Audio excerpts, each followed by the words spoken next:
It's the grandson of Right Thought. Welcome to the School of Marvelous Light. I know it's dark and y'all probably can't see me, but that ain't really what's important. As long as you can hear me, that's the main thing. And tonight, Israel, I want to remind you of what Abba has in store for you. His promise for you. His promise that he would bring you into the land that he swore to give to your fathers.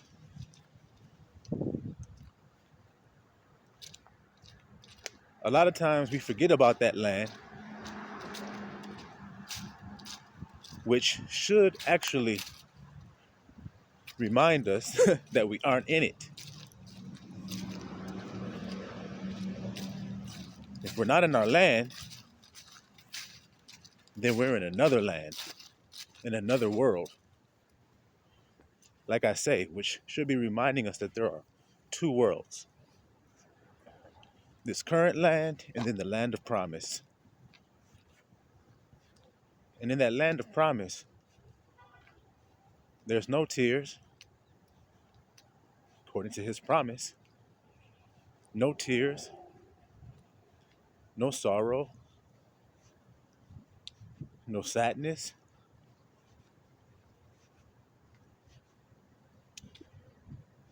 So you know you ain't in that world because all of those things you have here.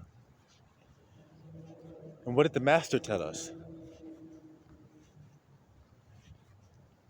He told us, in the world, you shall have tribulation, but fear not.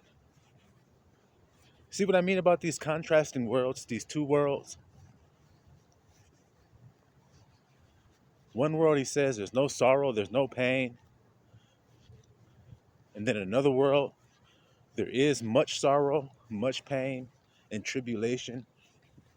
The world where he says you're going to be hated.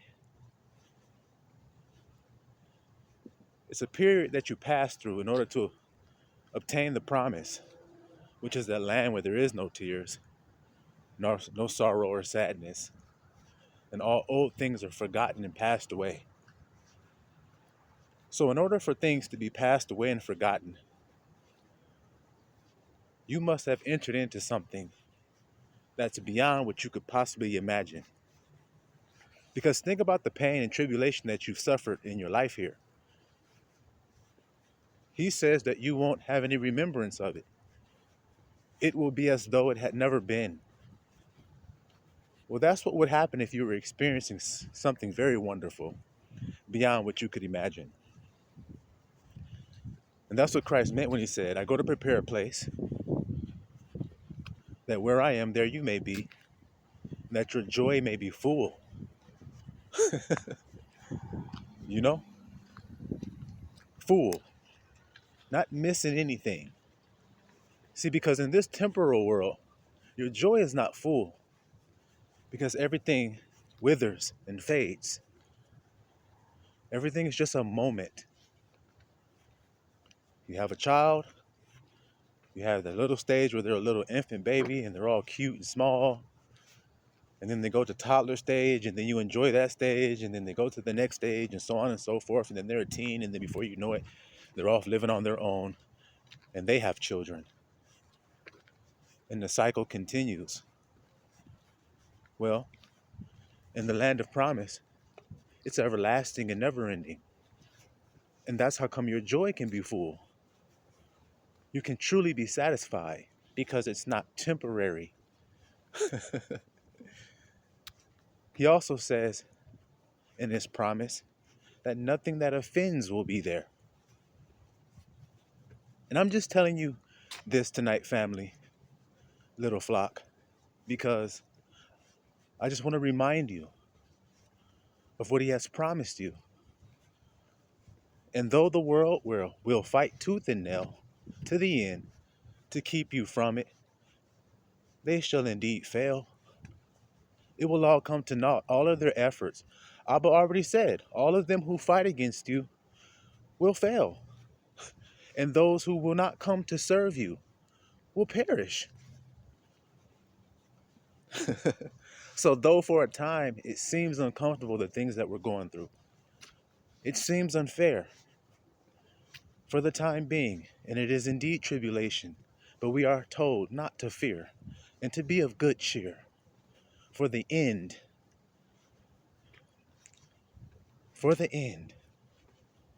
you see, because the ending of a thing is better than the beginning thereof. So that's what we look forward to, because there's a prophecy of the time in which Abba would fulfill this, and it would be when his branch stands up on the earth. That would be when Abba's going to redeem for the second time his children from the four corners of this earth and bring them into their own land that he promised them. This land where there's no harm. Nothing offends us in that land. So if nothing offends, then that means when you stretch forth your hand to take some water to drink it, to your hand, the touch is perfectly warm. But when you drink it down out of your hand, it's perfectly cool. Because there's nothing that offends there. This is why Yahusha said, my kingdom is not of this world. So he's showing you his kingdom by perfecting everything around him that is defective. Y'all see that? Giving you a glimpse of that future glory to where everything around you becomes perfect because you yourself are perfect. It has no choice but to manifest itself. You see? It has no choice. And that's what Yahusha was proving when he would say the words and he would stretch forth his hand. He was showing glimpses of that kingdom, that place where he was, where he resided, where everything was perfect and nothing that offends. You see? And so, in order to have that outwardly, Israel, we all must manifest that inwardly in our hearts, because that's the ticket to the kingdom. That's our pass that allows us to go in. That's the way. That's the way we get in, is by loving our neighbor as ourselves. When Christ says, I am the way, Abba said, this is my son, hear ye him. So then that means when he's talking about I am, he's talking about hear what he says. Hear what he says. So then what did he say? I give you a new commandment, that you love each other as I have loved you. And if you do that, then you'll be where I'm at. That's simple. You have no other choice. So a lot of lip service, which is what he can't stand. Now, do you understand why? Because it doesn't produce a change. It doesn't produce any fruit. And did Christ show you very clearly with that fig tree how he feels about not bearing fruit? That should have made it clear to us all. That warning. So we all must bear our fruit. Notice he says the time when the prophecy will be fulfilled is the branch. Well, that's what the fruit hangs on. So fruit finally gets produced, and that's when Christ grabs it. You see? That's when he grabs it. And what is the fruit, children of Israel? A heart. A heart. A broken, contrite heart he shall not refuse. That is what he will accept. And then he'll give you a new heart so that you can live in the new world. So all of those who wish to enter the new world along with the children of Israel, scattered Negroes that are scattered to the four corners of this earth that I'm speaking to, the other nations that desire to come in, you have to come through the way as well. God is no respecter of persons. He has classified all under sin if they do not love their neighbor as themselves, Israel or non-Israel, Jew or Greek, American or African. Doesn't matter where you come from and what you are. If you can't follow that protocol, then you can't get in. But if you can follow that protocol, then you can get in. It's really that simple. So like I said, it doesn't really matter where you come from, who you is. It's the protocol that matters. It is his commands that matter, isn't it? All, all throughout the entire Bible, what are you being told by Abba, Israel? So then that's what matters. It's he who keeps the commandments. You see? And so it's time that the purification be finished within us, which is we have finally cleared our hearts out of all bitterness, malice, wrath, and variance. And we have none. No schism in the body, no negative animosity between the brotherhood or any of the such like. And why? Because we want to enter in to our land so that we can be ready for our land to receive us like a bride adorned. New Jerusalem was like a bride. You see, this is a marriage between a people and a land. The land needs a husbandman, correct? To tend and to keep it, just like it was in the beginning, correct? So then the land needs a nation to dwell in it. And that's why it's a marriage. And there's a covenant that takes place between that nation or that man. Remember when we talked about Esau representing a nation, Jacob representing a nation? Well, you're Jacob that I'm talking to today. You're Jacob. And so your world doesn't run off of iniquity. That's why it said, depart you workers of iniquity. That's why. You can't exist in the new world. It's not a war of blood and guts, though they would try to make it be such. It's not. It's a simple moment in God's creation that has its time. A set apart, appointed time, a moed. Moed means an appointed time. So it's going to happen anyway. He just would have it that we be all saved and all enter in. You see? Because all are going to submit to the commandment that Christ gave us. That's what he means when he says all knees shall bow. All are going to submit to the commandment that he gave us. Because that's the only way you can get in. If you look at those things that he told us not to do, it's simply because it's not loving to your neighbor to do it. So you can't dwell there. That's all. It's not personal. It's not because of the color of your skin. It's not because of your height. It's not because of your financial status. It's not because of any of that. Did you read about the new land? Did you read about how it says the wolf and the lamb will lay together? That's the same land. The child was playing upon a serpent's den and was playing with the serpent. The bear was eating with the cow. They were eating hay and straw like the lion was eating straw. Do you hear that? That's the land where no one offends each other. That's why they're living like that. So in order for you to live like that, you can't be harming your brother when even the lion knows that he'd rather eat straw than to draw blood from his neighbor who lives in that garden with him.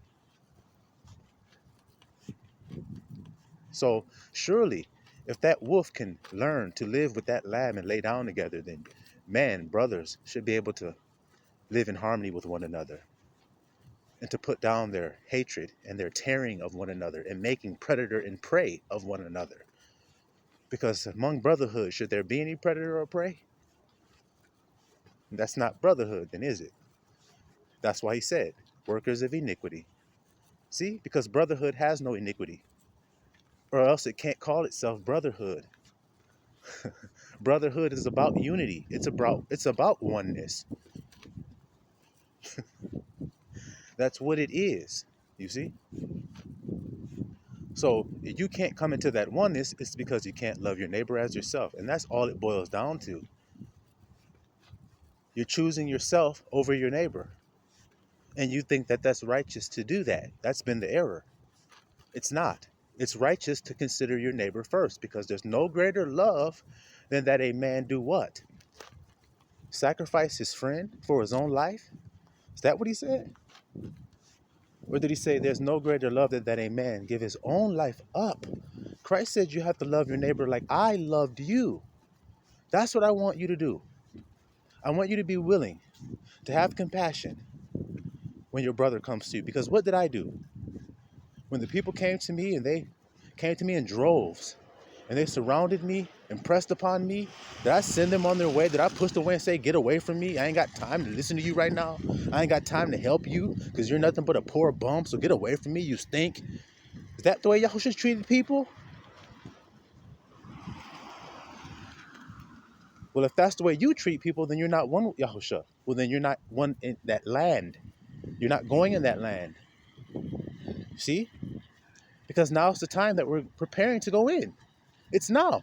He didn't wake us up for no reason, guys. He didn't wake us up to our illustrious history for nothing. When you was just chilling, going to work every day, doing like normal, and doing whatever else you was doing, and you thought you were just a black African American, and then all of a sudden Abba snapped you out of that sleep you were in and woke you up and put sinew and skin upon your dry bones and breathed life into you again, and you became part of his army. He woke you up so that you could take the kingdom. See? To reign with me. Joint heirs, true brotherhood. Christ didn't come in to sit up there and elevate himself above others. No, joint heir, equality. See, he's not a worker of iniquity. How could he be so and then say, get away from me? Nope. He wants oneness. That's what he prayed for. If you listen to his prayer real good. Father, just like I am one in you and I in you and you in me, let us be all one together. That was his prayer. So then that's the way we get back in. That's what he came to show us. He sacrificed himself to show us the way back home. Self-sacrifice is how you get in. Giving up yourself for your neighbor. Loving your neighbor as you love yourself. So you can't rest. You can't sit up there and be comfortable when your neighbor ain't. You can't. Not if you have a loving heart, because that would break your heart. And if that does break your heart, to see the injustices, if it does break your heart to see the rape, pillage, and plundering done on this earth, if it breaks your heart to see the unfairness, then your heart is acceptable to Abba. Because that's what he said he wants. Them the kind of soldiers he wants. Those with a beating heart. Those with compassion. That's having a heart after God's own heart. When you read about David and you read that phrase, having a heart after God's own heart, a man after God's own heart, that's what it means. A man full of compassion, merciful, long-suffering, and kind, because those are the qualities of the Father. And anybody who says otherwise has just lied to you. Because they're differing from what Yahushua said that he is. Yahushua didn't add anything extra. He said, my burden light. Watch this. Love your neighbor as yourself. Do unto others as you would have them do unto you. That makes it very simple when you hear that one. I want everything perfect and splendid and loving and beautiful. Well, then provide that for your neighbor. Best you can. And if you do that, then now it is being done. Y'all hear that right there? If you doing it, then now it's being done. I'll give y'all an example of what I mean. And I'm not saying this to blow no trumpet. I'm just saying this because it's true and it hits the point right on. I'm driving up the street one day, this years ago, and there's a young man walking up the street. Looked like he's in a tough case. So I pull over on the side of the road and I asked him, did he need some help? And he started to tell me, yeah, he was going through a rough situation. He was actually out running from the law. Okay? Young man's name was Jesse, 25 years old. East side. So he's telling you all about this. Well, I give him some food, some clothes, some things that I had with me. I'm giving it to him. I'm sitting there talking to him and giving him pieces of my jewelry that I had on. I give it to him. And he's all emotional and everything. He's like, man, I just wish the world was loving like this, man. I said, it is. It's happening right now. And he just looked at me in my eye and he smiled like it's true. The thing I was desiring when I was walking up the street, man, I just wish somebody could give me a helping hand, could help me out, man. It's actually happening right now. So let me accept that. That's true. That it is real. It's not just something that I would hope to happen. It's actually happening for me right now. This moment of compassion. You didn't have to stop. You didn't have to help me, but you did, brother. That's all it's about. I would want somebody to stop and help me if I was running from the cops and give me some food and some clothes and give me some shelter possibly and help me. That's all I would want. And somebody not to judge me. Oh, well, you running from the cop. Let me get away from you before I get jacked up too. No, because that's not what I would want. I would want somebody to help me. You see? So that's just the point, Israel, is that I want to remind you of where you're going. And you can't go there with no hardness in your heart, no bitterness, because that wolf eating next to that lamb is not harboring negativity in his heart, is he? Nope. So then neither can you, if you want to dwell in that same place. You see that? So there could be that marriage that we're talking about. So just keep that in the forefront of your mind and don't let it go, and keep the commandments on the frontlets on your forehead, y'all. Silaram Israel.